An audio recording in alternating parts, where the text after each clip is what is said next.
경제 이슈와 상식이 궁금하시다면 경제 유캐스트 오디오로 듣는 키워드 경제. 안녕하세요. 저는 경제 유캐스트의 파키하는 김 기자입니다. 안녕하세요. 저는 윤 기자입니다. 오늘은 대출 이자율에 대해서 생각을 좀 해보겠는데요. 최근에 신용대출 금리가 주택담보대출 금리보다 싸졌어요. 제가 2000년 초반 학자금 대출을 받았는데 그때 그것도 사실 신용대출이잖아요. 네. 그때 6.5%인가 받았던 것 같아요. 금리를요.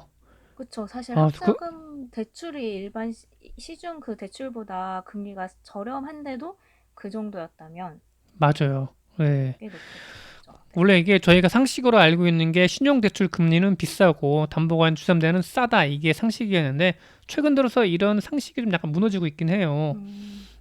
이른바 이게 신용대출 금리와 담보관이나 주담대 간의 금리가 역전이 되고 있는 기현상이 좀 벌어지고 있는 거죠. 일단 대출 이자를 결정하는 변수는 크게 두 가지로 나눌 수가 있습니다. 대출 기간과 신용도이고요. 대출 기간이 길어질수록 대출자가 부담하는 이율이 높아집니다. 이른바 장기채와 단기채의 차이죠. 그러니까 총 상환까지 걸리는 시간에 대한 리스크가 금리에 반영됐다고 보시면 돼요. 그런데 같은 신용도라면 대출 기간이 좀 길어진다고 해도 대출 금리가 확 오르지는 않아요.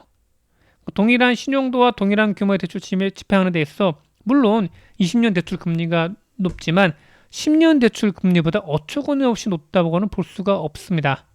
진짜 금리의 차이는 신용도의 차이예요. 이 신용도는 은행이나 대부업체 혹은 대출업체가 대출 대상을 얼마나 믿을 수 있는가에 따라 달라집니다. 간단히 말해 돈 뗄 가능성이 낮은 사람일수록 높은 신용도의 사람이 되는 거죠. 그래서 사실 학생들 같은 경우에는 학자금 대출 같은 경우에도 어떻게 보면은 신용이 낮을 수밖에 없는데 정부에서 특별히 보증을 해줘서 저희가 싸게 받을 수 있는 거죠.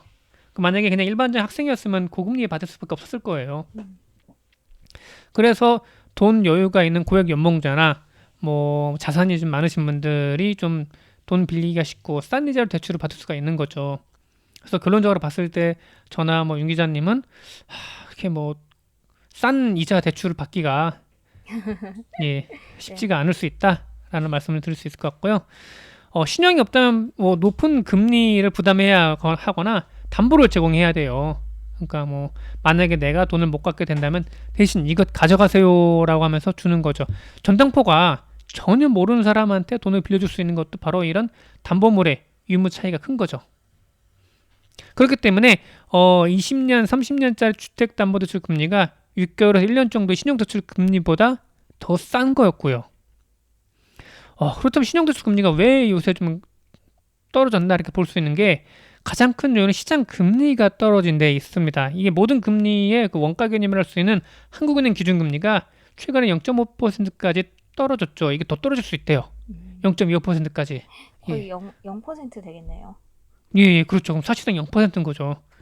혹자는 추가로 미국이나 일본, 유럽과 같은 나라들과 비교하면 아직은 뭐 0.5%가 높다라는 평가가 좀 있기도 하고, 그렇다고 해도 이런 0.5% 기준 금리는 우리나라 역사적으로 봤을 때 기록적으로 싸고 낮은 수준입니다.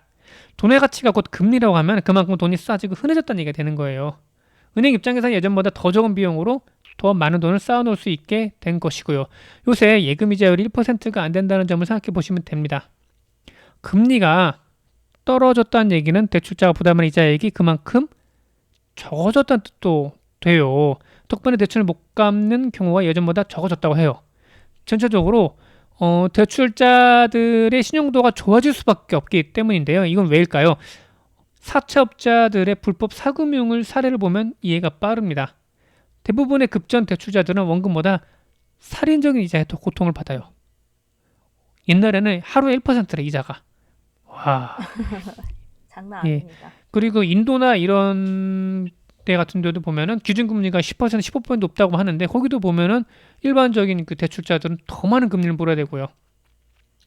다시 말하면 한국은행의 기준금리 하락하면 은행 대출 이자율이나 국제회사채 등의 금리가 떨어지고 채무자들의 신용도가 좋아질 수밖에 없다는 얘기가 되는 거예요. 이거는 우리나라가 본격적인 저금리 사회를 진입하던 2010년대 중반부터 목격이 됩니다. 지난해 12월 기준 신용등급 1등급인 사람의 수는 1312만 5,850명이에요. 전체 신용평가 대상자 4,651만 명 중에 28.2%예요. 3년 사이에 5.2%포인트 늘었어요. 근데 저는 이거 보면 미스테리한 게 나는 여기 못 쓰는데 이 사람들 누구지 생각이 드는 거예요. 네. 그렇죠. 이 대부분에서 보자 1등급이라 하는 것 같은데 나는 아닌 것 같은데 이게 아무튼 예, 윤 기자님 안 물어볼게요. 네. 그래서 1금융권 대출이 가능한 고신용자 1에서 3등급 비중은 지난 2017년 전체의 절반을 넘었습니다. 그러니까 2017년 1분기 기준 54.4%예요. 이 비중 5년 사이 13.3% 증가했습니다. 이제는 누구나 은행에서 돈을 빌릴 수 있는 그래도 좀 중신용자 이상 고신용자가 됐다는 얘기가 되는 건데 이런 고신용자의 증가가 뭘 의미를 하냐. 전체적으로 위험 프리미엄의 감소로 이어집니다. 다시 말하면 은행 입장에서 혹시 떼일지 몰라서 부과하는 금리가 또 낮아질 수밖에 없다는 거예요. 우리가 비록 고액 연봉자 아니지만은 고액 연봉자와 비슷한 수준의 부도 위험률을 은행에서는 계산해 준다고 볼 수가 있는 거죠. 그 저금리 시대에 은행들의 또 원가가 떨어진 것도 한몫을 해요. 아까도 언급했다시피 저금리는 은행들의 자금 도입 비용을 낮추는 역할을 합니다. 대출 낮추기 위해서는 여러 가지 뭐 있겠지만 저도 이 금융부 오기 전까지는 오로지 다 예금을 받아가지고 대출을 해주는 걸로 알았거든요. 근데 그게 아니에요. 은행도 아, 외부로부터 돈을 빌려와서 대출 집행해 줍니다.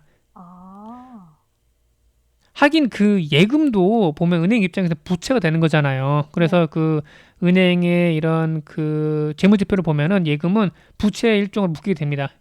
은행이 대출을 할 때 필요할 때 자금을 어떻게 조달을 하는가? 은행채라고 해서 물론 예금도 가져와서 넣기도 해요.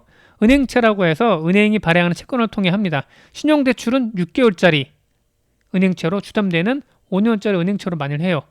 같은 은행채라고 해도 단기채라고 할 수 있는 6개월짜리가 장기채 성격가지고 5년물보다 금리 변동폭이 커요.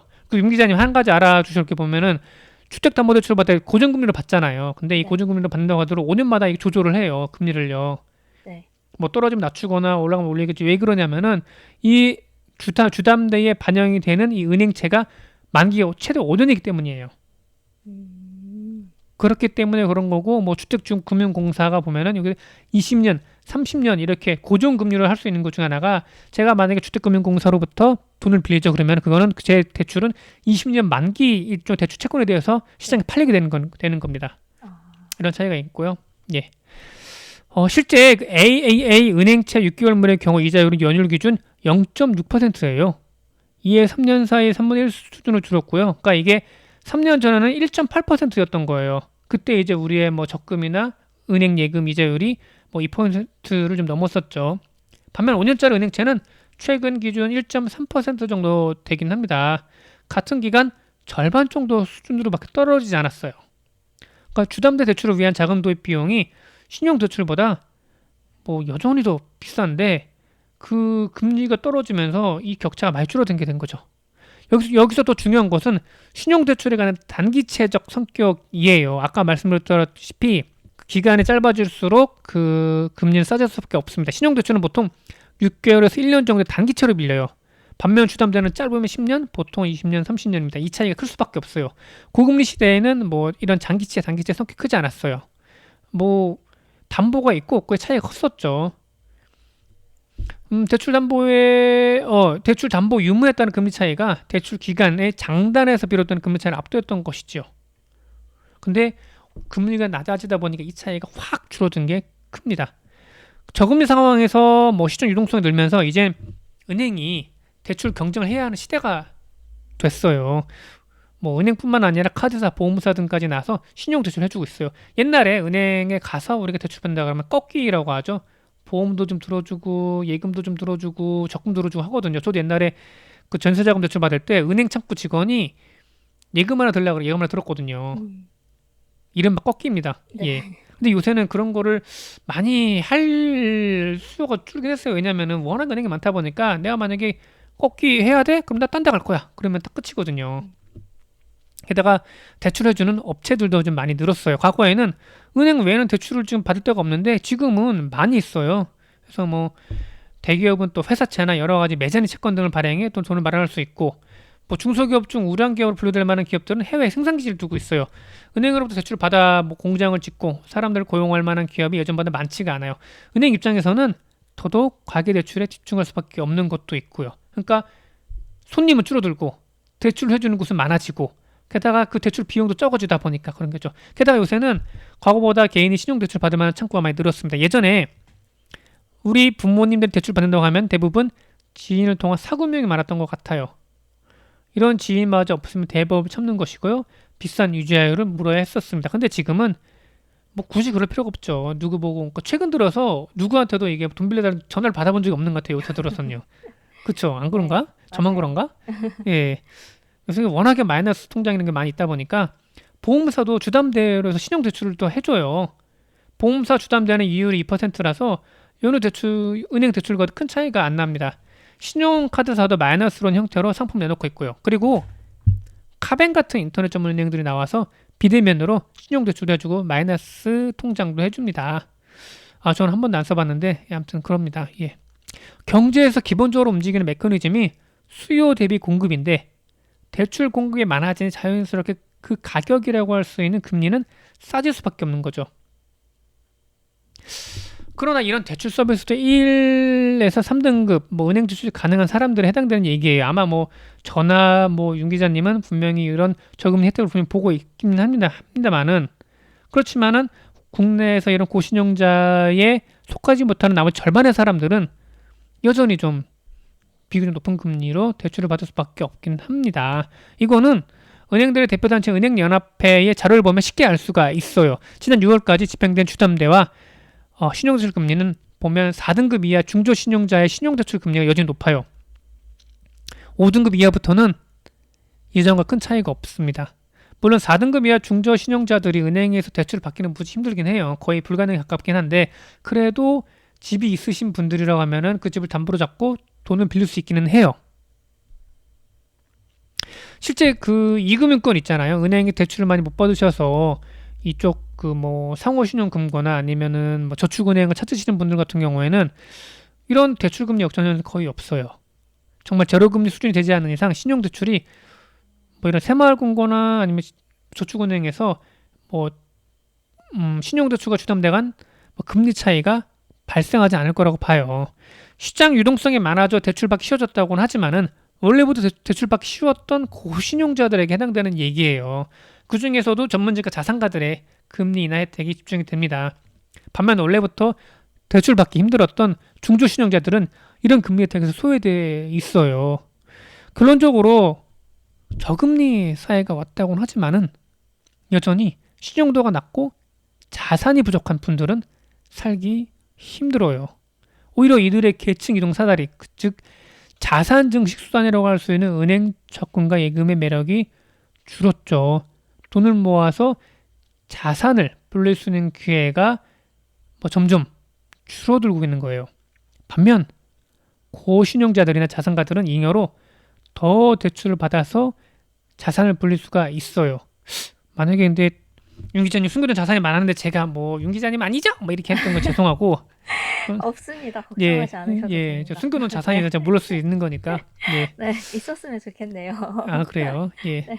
이런 양극화의 한 단면이 최근 그 주담대와 신용대출 간의 금리 역전 현상으로 말할 수가 있을 것 같아요.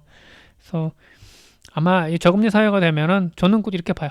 양극화의 확대 사회라고도 볼 수 있다라고 봐요. 왜냐면은 돈이 원래 있으신 분들은 돈 더 빌릴 수 있어요. 그거 갖고 주식 투자도 하고 자산 투자하면 더 빌릴 수 있는데 돈이 없으신 분들은 대출 예적금 맞아 이것도 매력을 잃고 있으니까 그렇지 않겠습니까?